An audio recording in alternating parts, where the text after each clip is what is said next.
I don't know if you can hear me, but hopefully you can. I'm pretty loud without a mic, so hopefully that will do it for everyone. It's a bit breezy, which will affect our audio a little bit here, but we're going live. This is broadcasting live to everyone as well, so we'll hold it together. I'll try not to swear. My name is Corinne Malcolm. I'm here doing commentary with Aravaipa and Free Trail this weekend. Really excited to bring to you a selection of the elite women that will be racing this weekend. The field is insane. It's going to be an amazing race. I've got some personal questions for each of you, and then we'll kind of open it up maybe to the audience at the very end. So think about what you might want to ask these ladies. It's like a once-in-a-lifetime opportunity to get to throw a question at them, I think. Who here on stage has done Black Canyon? Okay. Who here in the audience has done Black Canyon? Cool. We're going to learn a lot from each other, I think. Okay, so sitting right next to me is Lottie Brinks. You ran this race last year. You're one of the younger athletes in the field at 26. I'm wondering, from your 2022 experience to your 2023 experience, kind of what you're taking from that race to apply this weekend. Yeah, so last year did not go as planned. I kind of hit the ground halfway through and had a bit of a struggle to the finish. I was limping quite a bit, but I learned a lot. I got to know the course. I know how it feels to run the first 20 miles fast, but still holding it down to the finish. So number one goal is to stay upright, not hurt myself, and run strong the entire way. Awesome. So before we were at least on a hot mic, as far as I know, I asked you, it sounds like you're kind of in between homes right now. I was trying to figure out where you are based out of. I know that you were in Texas for a long time. So can you tell us a little bit about the journey that you're on right now? Yeah, so I lived in Austin, Texas for the last 5 years, and we are right now on our way up to Boise. This is a nice little pit stop with a little race in between.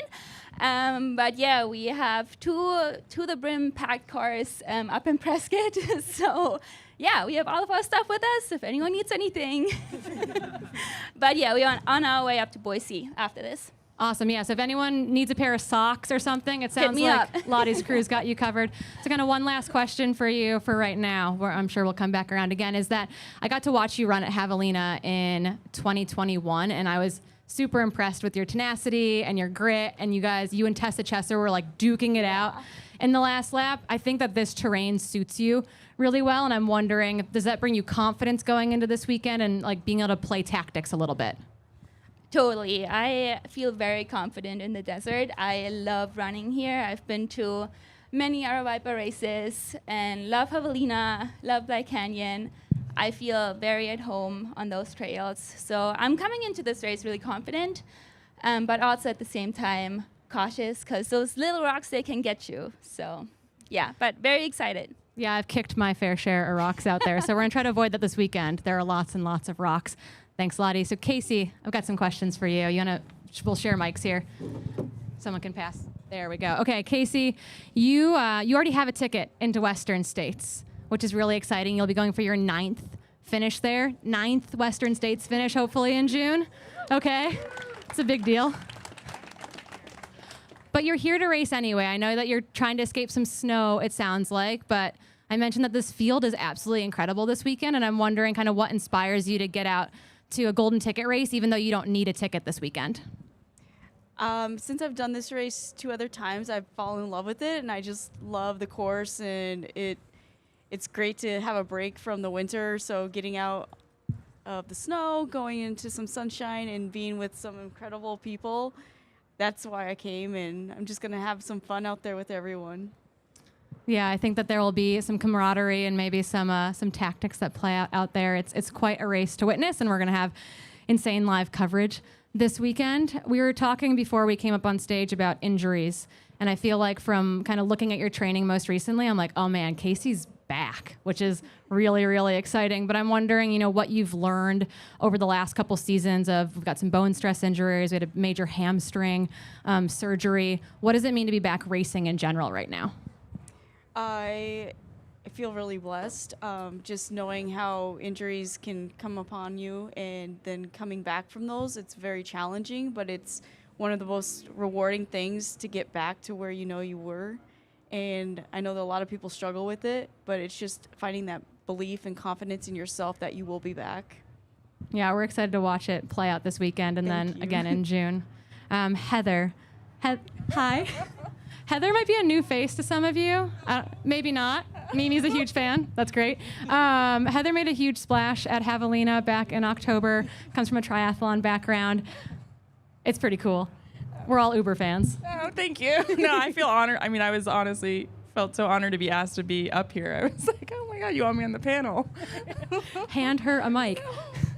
Okay, so I guess the first question that we have for those who might be less familiar, new to trail and ultra, you're gonna do some of that and some gravel this season, retiring or stepping away at least from triathlon, specifically like the Ironman distance. What excites you most about our weird little sport?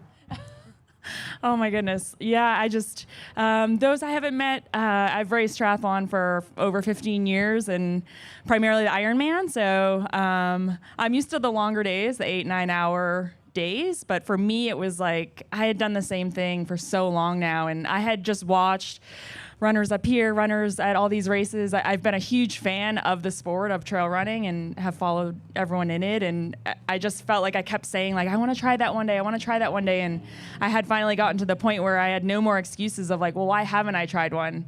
And so, yeah, Javelina last year was a little last minute. I think Hoka got me in with like a week to go. So that was, yeah, just trial by fire, whatever the saying. But where did the distance PR come during Javelina? What lap did it come on?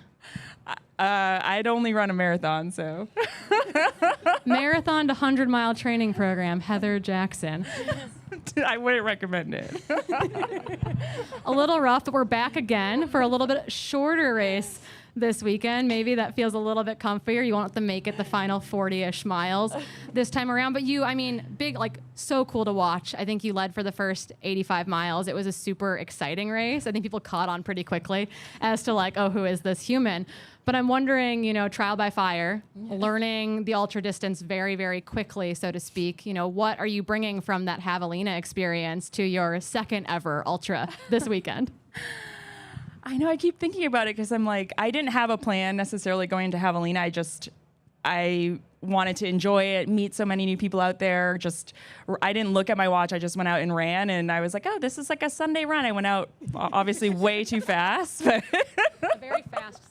That being said, I've done one. So again, coming into this, I don't have any idea on pacing. I run in my triathlon and racing a lot by feel of just like, okay, yeah, just by feel. So my goal tomorrow is pace better, but again, just by feel and not. I have no expectations. Like I said, I'm here. I think the 8 hour to 9 hour, 10 hour, whatever it's going to be, is what I have been used to racing for the last 10 years. So I know that time frame versus Javelina was almost, I can't even remember, 16, 17, or it was almost double. So yeah. So that I have a little bit more of like, okay, I can relate to, okay, we're 5 hours in, we're 6 hours in. I'm just getting on the marathon in an Ironman. So mentally, I know that time frame better. But again, yeah, I'm just here to learn as much as I can, learn from the incredible runners around me. Every single one. I mean, it's similar to triathlon. You learn something every race, what you can do better, how you could fuel better, things like that. So I'm just here, enjoy the day, meet new people, for me to be here as a new runner, it's so exciting because I have no expectations, and it's like this refreshing, just remotivating, just love being here and sharing the experiences. Awesome. One last question before we kind of move down the line here is that I know that you spend a lot of time in Bend. It's kind of the primary home, but you spend a lot of time out in Arizona and Tucson in particular training. Have you been out on not the Javelina, on the Black Canyon course yet? Yeah, so we've been down in Tucson, which has been great weather-wise. We only were able to get up here yesterday, but we brought our gravel bikes to try to get out yesterday, and the sections we picked, I think, I probably needed a mountain bike, not my gravel bike. So I was able to run faster than riding it. So kind of backfired there, but it helped me, I think, get an idea of what shoes I want to use tomorrow. So that was good. But yeah, it's amazing, the roads up here, though. I mean, we want to come back up and gravel ride more and trail run, but it's incredible. Yeah, we'll have you. We'll get you back out here. Yeah. Ida, we're gonna move down the line here. Ida, you back in November at the World Mountain Trail, the World Mountain and Trail World Championships. It's got a very wordy name. You ran the 80K there. You and Blondine, who ended up winning, duked it out like the entire day. It was really cool to see. After the fact, I was told that was your first ultra distance in quite a while just due to injury, and I'm wondering what it meant to be back on that start line in November, getting to run the ultra distance again. It was really nice to finish the race, even though it was really hard the last 2 hours. I died a little bit, but also to be like competitive again in the race. I had to drop out of CCC, and I felt like, oh, maybe I can't handle like ultra again, and so that felt nice to finish again and to actually be in the race and compete as well, and not just be back there. So I felt a little bit like my old self a few years back, but even though it didn't really last the whole way, but at least it was a step forward and a nice experience there. Yeah, and for those who might not know, Ida actually went to college in Flagstaff at Northern Arizona University running there. So I joked ahead of this that this is kind of like second home soil. What does it mean to be it doesn't sound like you've run on this that much during that time. What does it mean to be back in Arizona racing in general? No, I think it's really nice. It's nice to spend some time in Flagstaff. I've been there for 2 weeks now, and even though I've been gone now for 4 years, it still feels like home, a little bit, a second home when I get there. So it's still a nice feeling up there, and we saw one part of the course, and that was super beautiful. So I look forward to explore these trails here. Yeah, many more new miles out there this weekend. You have with you craft teammate Mimi. Phenomenal ultra runner sitting over here hiding. You got to share Flagstaff and Arizona and the canyon with someone who's important to you as part of your as part of your team. I'm wondering what it's meant to get to kind of share this experience with the people that you've brought along with you. No, that's been really good, and it'll be too bad. It's so much snow in Flagstaff now that you can't see the trails really around there. But we had done some running in the area instead, and gone to a lot of yoga up in Flagstaff. So I've been all good, even though some snowstorms. Yeah, for those of you, I've been here in Sedona this week. It's been snowy and cold. I didn't bring a rain jacket with me. I brought one pair of tights. It was kind of a little bit of a shock to the system. Yeah, so we'll move down the line to Keely Henninger here, the very end of our group. Keely, you have raced a number of golden ticket races in the past where you've actually turned down tickets to Western States. For those of you who don't know, last year, I think I was brought to tears mid-broadcast at Western States when we watched you recognize with your team that you weren't going to be able to continue due to injury. You're back here this weekend to try to get back into Western States, which I think is just a different mindset, right, than some of the races you've done in the past. And I'm wondering how you're feeling going into this weekend. First of all, I guess I've never raced a 100K golden ticket, so this is longer than my normal go-to. But I just feel really grateful to be back. Obviously, I'm super hungry for a ticket to get back to Western States because I used to I never understood the hype around Western States, and when I finally decided to run it, I immediately caught the bug. I was telling Casey this earlier, like, Western States is so magical. Last year, I feel like I really executed the race that I know I can there, and so it was really catastrophic and really big bummer that I couldn't finish the race. And so, yeah, I'm really excited to be back here and to run the full 100K. I ran the inaugural 60K back in 2017, so this race also kind of holds a special place in my heart, and so it'd be really cool to run this race and hopefully get a ticket back to Western States so I can finish what I started last year. Heck yeah. I think we're all hoping that we get to see you back on that Western States start line again this year. I'm wondering, kind of reflecting over the years of running, I feel like I've known you for a long time. I've chased you at many races, unsuccessfully, I might add. But I feel like the runner that you've been over the past number of years is different than the runner you are today, that you've adapted and changed along the way. You've dealt with a series of injuries, and kind of akin to Casey, like, what does it mean to be back on a start line feeling healthy and ready to go? Yeah, I've been in this sport for a decade. I just realized that the other day, and it's a really long time. And to your point, yeah, I think a lot of other races I kind of took for granted, and I was always in this mindset of what's the next race? What's the next race? How far can I push my body? What can I do next? And if something didn't go well, I didn't dwell on it. I just thought of what's next? Like, how can I push myself through this and get to the next race? And so this race, I'm really excited to be here because now I really choose races purposefully and I want to be able to run them to my greatest ability. And that might mean I don't overdo it and race a ton of times in the year. And so I get to take each race I do and make it extra special because I'm not racing, 10 times in a season. And so this race feels special because it's one race, and I don't know how many I'll do this year, but this one's going to be special because it's beautiful and it's 100K against some stellar women. So Yeah, the field is absolutely stellar. So, well, some of you have raced this course before. Some of you are new to this course, new to this distance even. And this, I've asked this question before at panels, and I really love it because it's kind of like advice to anyone here who's watching or who's watching on the live stream who might be racing this weekend.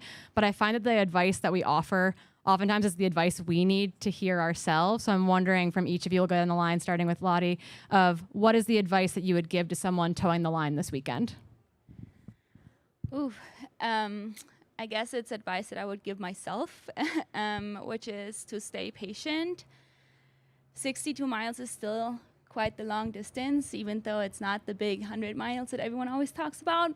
And it's really easy on this course to go out really, really hard. So I would recommend to stay patient, run your own race, really tune into your body, and don't go by splits, go by your perceived exertion, because that's how you're going to get to the finish the strongest way possible. That was a good answer. Very good.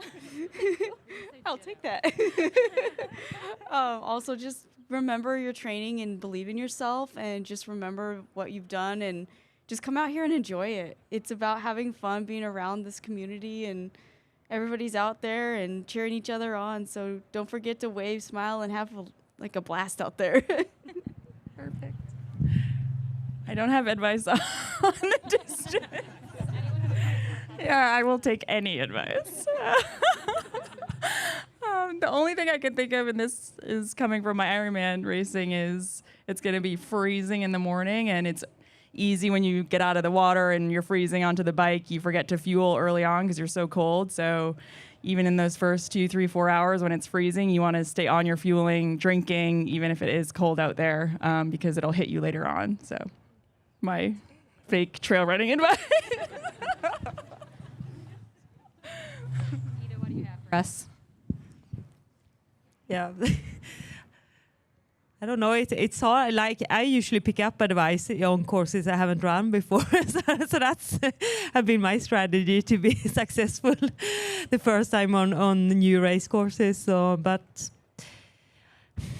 yeah, what I think it's to really appreciate like the race situation, to draw energy from that you're actually running with other people. It's not you just going on your Sunday long run because you can run much further and much faster than you actually think when you have that energy, like from other people, from the nature, from just like your concentration. And so I think to really draw on that to enjoy the race experience and do something extra with it. Well, I want to say exactly what everyone else has said because everyone had great answers. I'll go a different level. I think you need to trust your crew a lot and acknowledge that at mile 50, like your opinion doesn't really matter, and that your crew should be who you turn to tell you what to do at that time, because you've worked a lot with your crew, you have this plan in mind, and they have your best interest in mind. And I think that's what we forget when we're so caught up in the race going to mile 40, mile 50. We all of a sudden think we know what we need to do, and sometimes we forget. And so, yeah, I'd just say your crew's there because they love you and they want you to do the best. And so what they're telling you to do around mile 50, like stay there for a couple extra seconds and eat a gel, is probably something you should do. So be mindful. Her crew's taking notes right now, and they're going to use that against her come mile 50 tomorrow, I think. Yeah, we got a nod. Okay, perfect. Okay, so we've got a couple minutes left before we kind of change things up and bring the men up here. And I'm wondering from the audience if anyone has any questions for the entire group or for individuals up on stage. Just kind of a once-in-a-lifetime opportunity to try to stump them. I'll repeat any questions so that we can get it on audio. No pressure. Yeah. I'm just going to repeat it so that we can get on the live broadcast. So to Heather, and it was, what's more enjoyable, triathlon or trail running? Triathlon gave me so much, but honestly, hands down, trail running. I don't have to swim, so. What else? They don't have to be serious. Maybe you're dying to know their favorite snack. Favorite snack. Okay, we can go down the line. This is rapid fire. Favorite snack Is that like during the race or just in general? during the race. Aid station fare. Okay. Ooh, so at Javelina, at the 100-miler, I got really sick of anything sweet, and the aid stations had boiled potatoes, and I would kind of just like put a bunch of salt and like roll them in salt and eat that, and I loved it. It was great. Give me all the cookies. I'll take them all. The boiled potatoes are, yeah, that was money at Javelina as well. I actually just bought a payday at the gas station, so we'll see how that goes tomorrow. Calorically dense snack choice. I love it. Oh, nice. Yeah, salty sweet. I'm pretty bad at chewing actually in races, so it's not a favorite, but it's gels and sports drinks who goes down. Yeah, I think my recent is more liquid, but it's coconut water, and then I feel like we drank so much of that in my last race. Yeah, it's going to be dry out there. Particularly any headwinds are going to dry things out. So good note. What else do we have? I think we've got time for one or two more. Back in the orange.